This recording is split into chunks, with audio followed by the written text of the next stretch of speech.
মধ্যমগ্রামে রক্তাক্ত গুলিকাণ্ড, শুভেন্দু অধিকারীর ঘনিষ্ঠ সহযোগী চন্দ্রনাথ রথ নিহত, আহত চালক।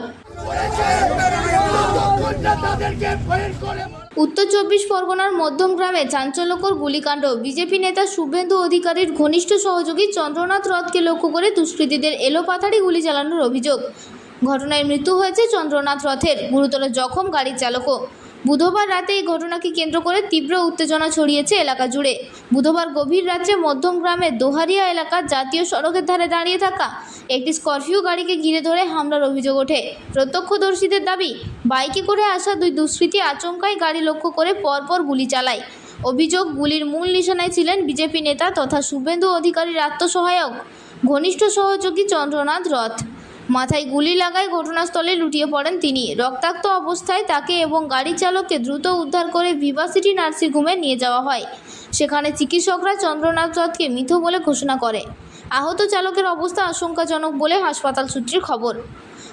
ঘটনার খবর ছড়িয়ে পড়তে এলাকায় ব্যাপক চাঞ্চল্যের সৃষ্টি হয়েছে। ইতিমধ্যেই হাসপাতালে পৌঁছেছেন বিজেপির একাধিক নেতা ও বিধায়ক। উপস্থিত ছিলেন কৌস্তব বাগচি, পীয়ূষ কানোরিয়া, শঙ্কর ঘোষ, শঙ্কর চট্টোপাধ্যায় সহ বিজেপির নেতৃত্ব।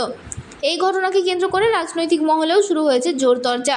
বিজেপির অভিযোগ, পরিকল্পিতভাবে এই হামলা চালানো হয়েছে, যদিও এখনও পর্যন্ত পুলিশ আনুষ্ঠানিকভাবে কাউকে গ্রেপ্তার করার কথা জানায়নি। ঘটনাস্থলে মোতায়েন করা হয়েছে বিশাল পুলিশ বাহিনী। এলাকার সিসিটিভি ফুটেজ খতিয়ে দেখার তদন্ত শুরু করেছে পুলিশ। মধ্যমগ্রামের গুলিকাণ্ডে উত্তাল রাজ্য রাজনীতি। চন্দ্রনাথ রথ খুনে কারা, তদন্তে পুলিশ। এই ঘটনায় নতুন করে রাজ্যের আইন শৃঙ্খলা নিয়ে প্রশ্ন উঠতে শুরু করেছে। রাজনৈতিক প্রতিহিংসা নাকি ব্যক্তিগত শত্রুতা, কী কারণে এই হামলা, সেটাই এখন তদন্তের মূল বিষয়। আপাতত মধ্যমগ্রামে চাপা উত্তেজনা বজায় রয়েছে।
আমি তো এলাম কেন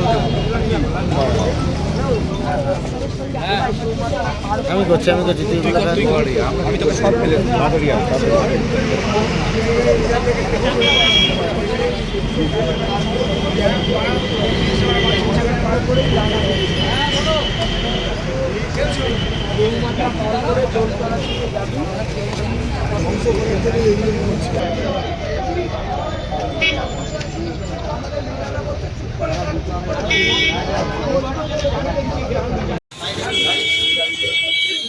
চলো সাবধানে চলো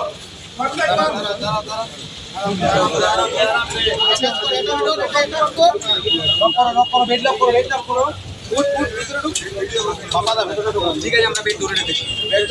একদম বেড সবসময় করে ওকে স্যার, ওকে